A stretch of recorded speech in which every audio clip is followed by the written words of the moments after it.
Allez, on continue avec la partie 3 donc du TP1. Utiliser le topic CMDVL. Donc maintenant qu'on a regardé comment il fonctionnait, on va travailler directement dans le code source pour l'utiliser.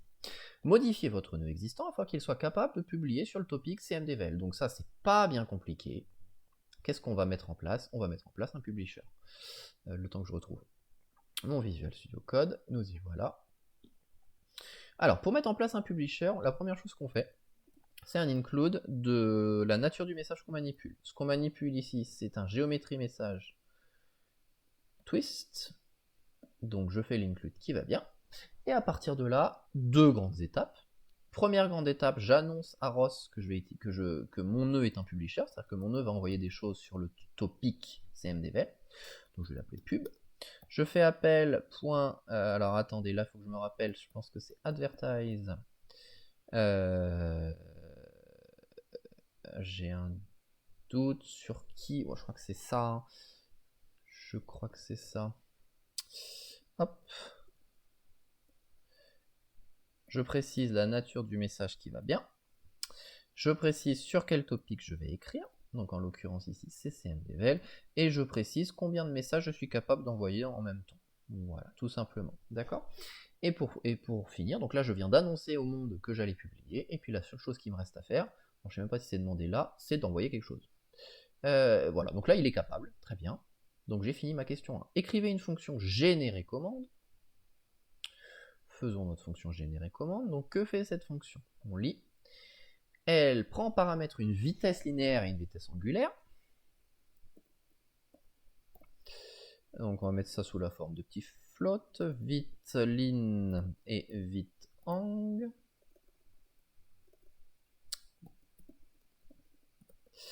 Et cette fonction-là, qu'est-ce qu'elle va renvoyer? Elle va renvoyer un message de...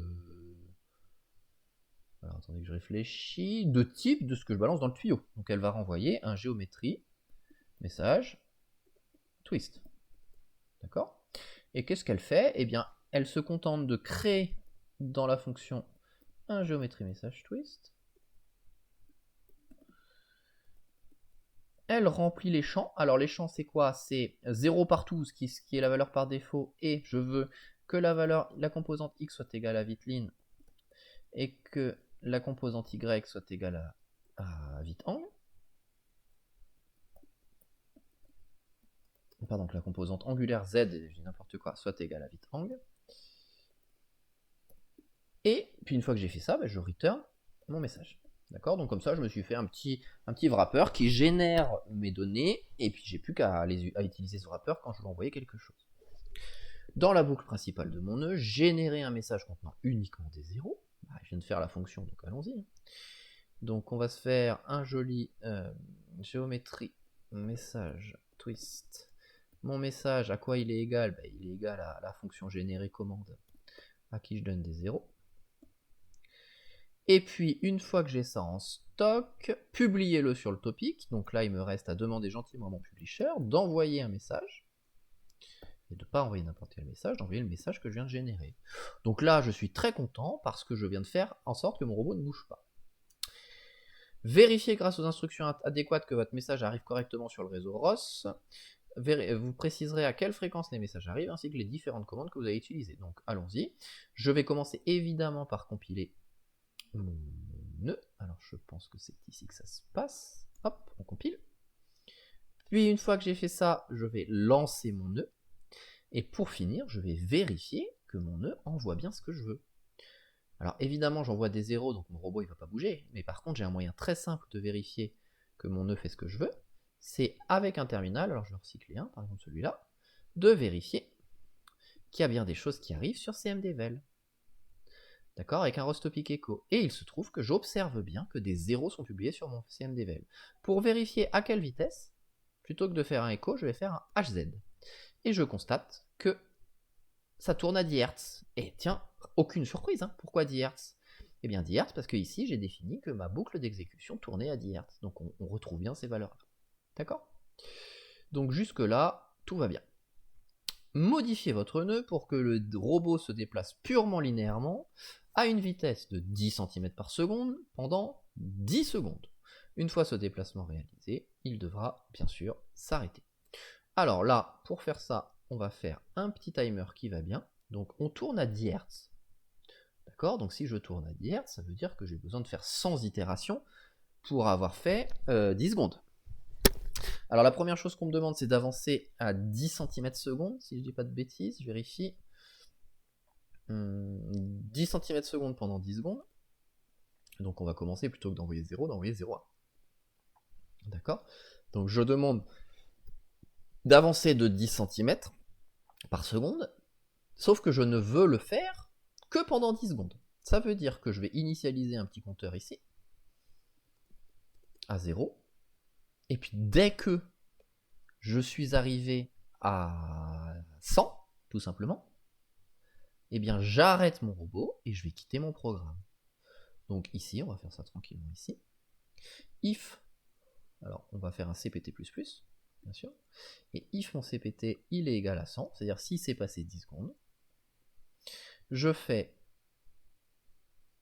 vais générer un message pour arrêter mon robot.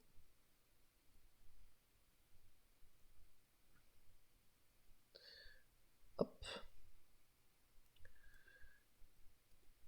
Sauf que cette fois, évidemment, je mets 0 partout. D'accord? J'envoie mon message, et puis une fois que j'ai fait ça, qu'est-ce que je fais? Je quitte mon programme, donc je sors de ma boucle. Tout simplement. Alors je compile ça. Et puis cette fois, mon robot est censé bouger, donc je vais commencer tout de suite à préparer ma zone ici. Donc 10 cm par seconde pendant 10 secondes, ça veut dire qu'il va faire 1 mètre. On va donc vérifier que mon robot fait 1 mètre, puis s'arrête, tout en ayant mon programme qui s'arrête, puisque j'ai fait un break. On le laisse réfléchir. J'exécute ce truc-là. Mon robot se met à avancer tranquillement. D'accord, donc il va tout doucement, donc on ne doit pas être mal sur le 10 cm par seconde.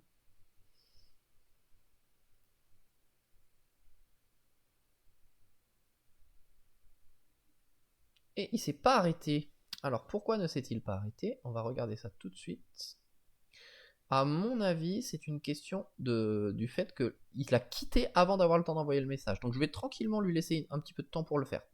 C'est-à-dire que je vais lui laisser 1 seconde pour envoyer son message. D'accord? Donc pour ça, j'utilise l'outil duration qui me permet de faire une pause de 1 seconde. Je retente ça. Hop.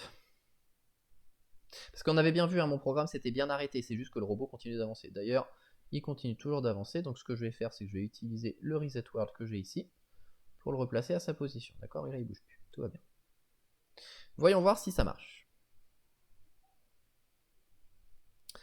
Hop. Il se met à avancer. Et ce qu'on observe maintenant, c'est ici, lorsque mon nœud va s'arrêter, normalement, mon robot devrait également s'arrêter. On va voir si c'est le cas, et ça devrait être à peu près ici. Hop, mon robot s'est bien arrêté, mon nœud s'est arrêté. Donc c'était bien mon hypothèse qui était que le nœud n'avait tout simplement pas le temps d'envoyer son message avant de s'arrêter. Ok, donc cette question-là, on est bon. Modifiez maintenant votre programme de sorte qu'une fois le déplacement terminé, il fasse une rotation de 90 degrés. Alors là, on va arbitrairement choisir une vitesse, puisqu'il n'y a rien qui est précisé, on va la choisir relativement raisonnablement. Par contre, il faut que ça fasse 90, donc ce que je vous propose, c'est qu'on fasse également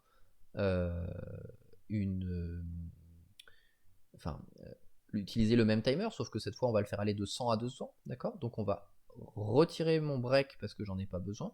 On peut laisser la pause. De sorte à... Alors attendez.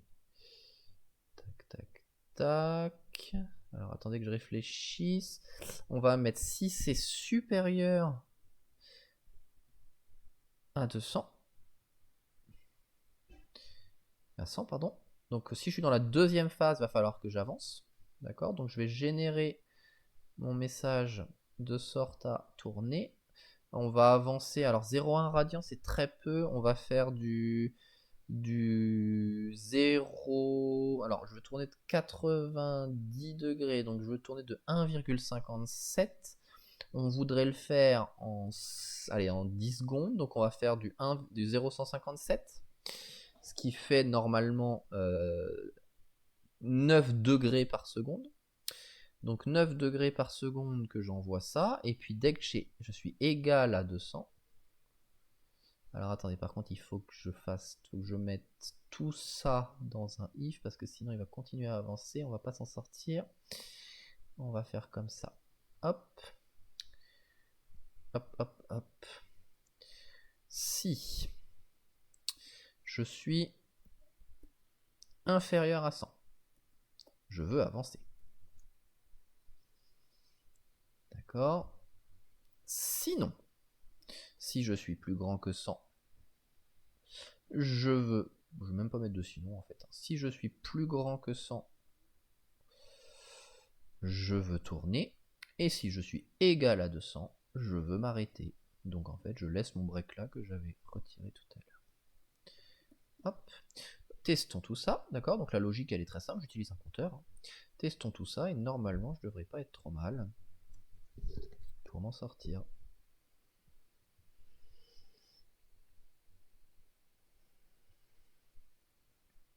Il est où? Il est en place, on va vérifier ça tout de suite. Hop. Alors, il commence par son mouvement de translation. Qui est-ce que je lui demande? Alors, j'aurais pu mettre que 5 secondes, là je lui demande 10 secondes, donc à chaque fois on perd un petit peu de temps, mais c'est pas très grave. Il va s'arrêter après 1 mètre, et il entame une rotation, et normalement, si j'ai bien fait mes calculs, au bout de 10 secondes, il va s'arrêter, et il devrait avoir fait à peu près 90 degrés. Alors, il y a des forces de frottement, donc ce ne sera pas parfait, mais ici, a bien arrêté. Et mon programme, on le voit ici, a terminé. Donc, on est bon. On continue. Vérifiez expérimentalement l'efficacité de votre programme. Je viens de le faire.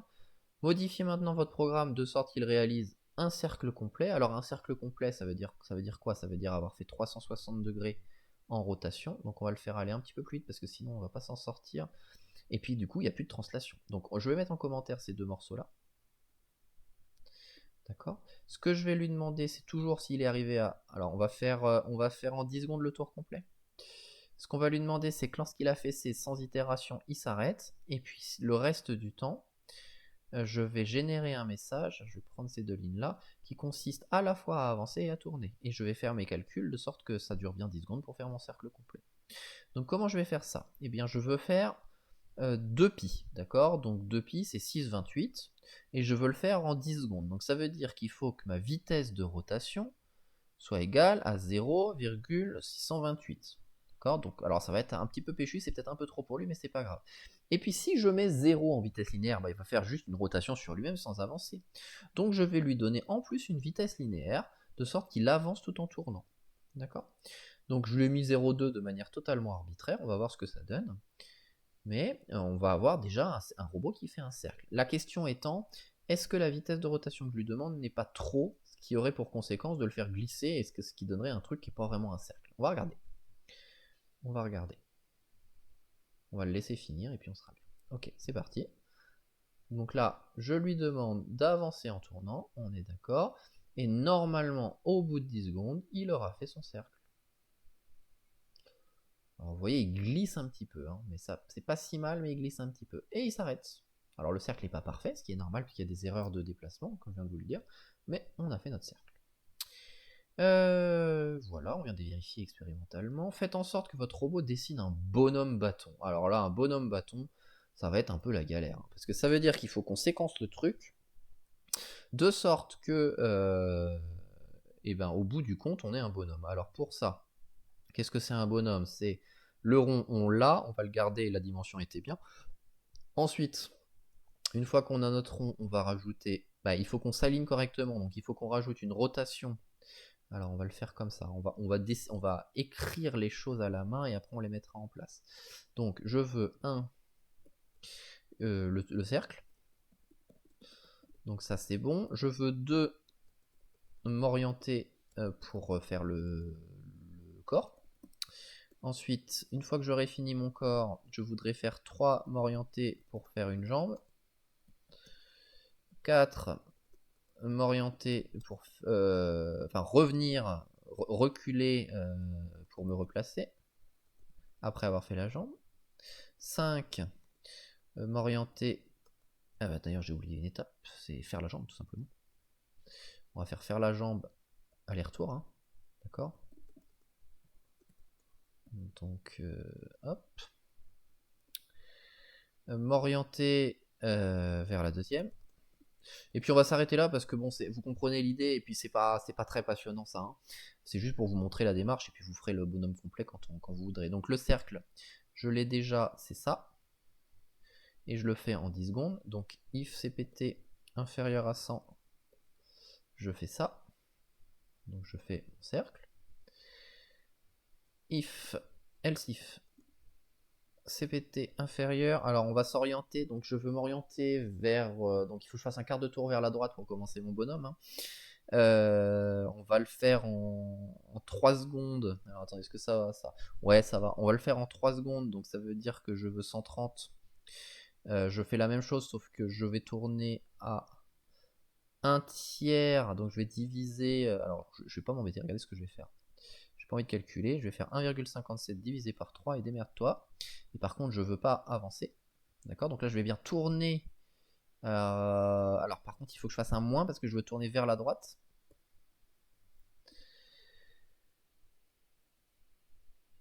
Ouais, très bien. Donc je veux tourner vers la droite d'un quart de tour pour m'aligner correctement. J'espère juste pas faire d'erreur sur ma représentation 3D. Hein. Ensuite, je vais vouloir avancer, faire mon bonhomme. On va avancer de 2 mètres. On va essayer de le faire en 10 secondes, donc on va jusqu'à 230. Pour avancer de 2 mètres, il faut que je fasse une génération de vitesse. Cette fois, je veux avancer purement en ligne droite. Allez, on va le faire 0,4 en 5 secondes parce que j'ai envie que ça aille un peu vite. En espérant que ça marche. Encore une fois, j'ai peur du truc, mais c'est pas grave. Hop. Une fois que je suis arrivé là, je veux m'orienter pour faire la première jambe. Donc pour faire la première jambe, je vais vouloir tourner de 45 degrés. On va le faire en 1,5 secondes pour maintenir la même vitesse. Donc je veux aller jusqu'à 195. Et je fais toujours la même chose. Je prends un ballon, je mets twist. Cette fois, je vais tourner. Alors, je veux tourner de 45 degrés. Donc, pendant 1,5 secondes. Là, c'est trop pour moi. Bah, en fait, c'est la même chose. Ouais, c'est ça, je garde la même vitesse. Hein. Si je faisais 3 secondes, je tournerais de 90 degrés. Donc, je garde la même vitesse, c'est bon. J'avance, je tourne, puis je vais avancer. Vous savez quoi, je vais m'arrêter à une jambe parce que j'en ai marre. Je vais m'arrêter à une jambe et puis vous comprendrez très bien comment compléter s'il y a besoin. Donc pour faire la jambe, je vais faire l'aller-retour. Donc je veux avancer. On va dire, on va avancer pendant, je me rends pas trop compte des proportions, mais on va dire pendant 3 secondes. Donc 3 secondes, ça fait 225. On va avancer pendant 3 secondes à, c'est rien moi, 0,2 secondes ou 0. On va aller 0,4 secondes. J'ai aucune idée de ce que ça va donner. On va bien voir. Il va peut-être être difforme mon bonhomme. Et puis pour finir, on va reculer. On fait le même mouvement mais dans l'autre sens pendant 3 secondes. Tac. Et hop. Avec un petit moins qui va bien ici. On va s'arrêter là. Le reste est franchement trivial. Hein, mais ce sera déjà très très représentatif du fait qu'on arrive à lui faire à peu près ce qu'on a envie. Donc pour ça, on va se placer ici et puis on va le regarder.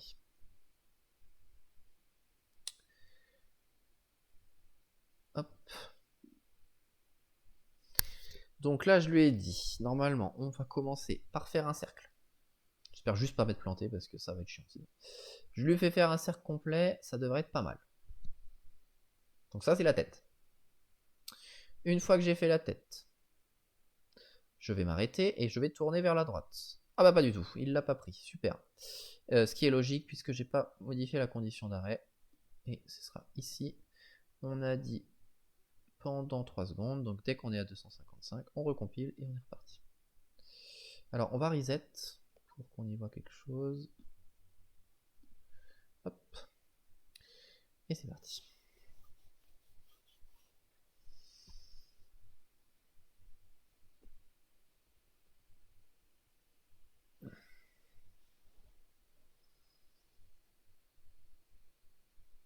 Hop. Un petit cercle.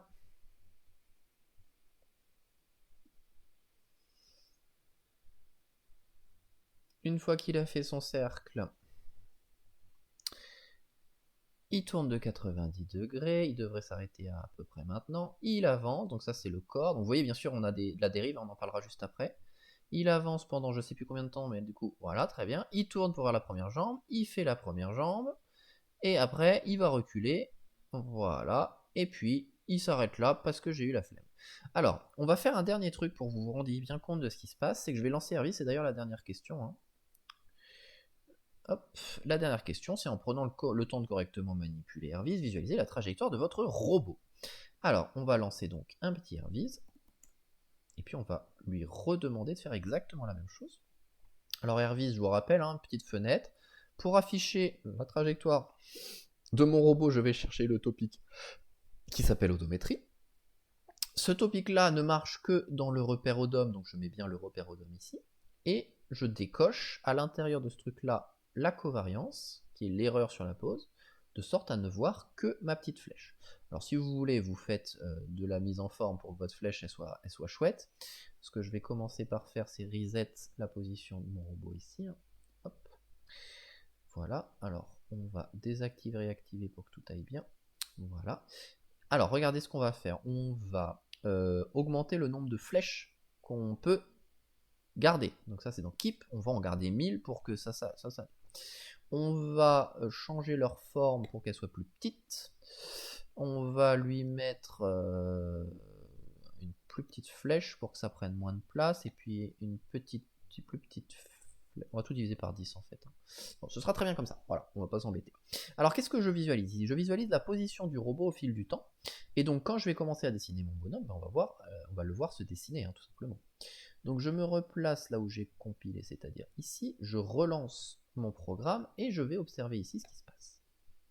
Mon robot fait son cercle. Donc jusque là, c'est ce que je lui demande et je visualise bien qu'il fait à peu près un cercle. D'accord, il tourne, il tourne, il tourne.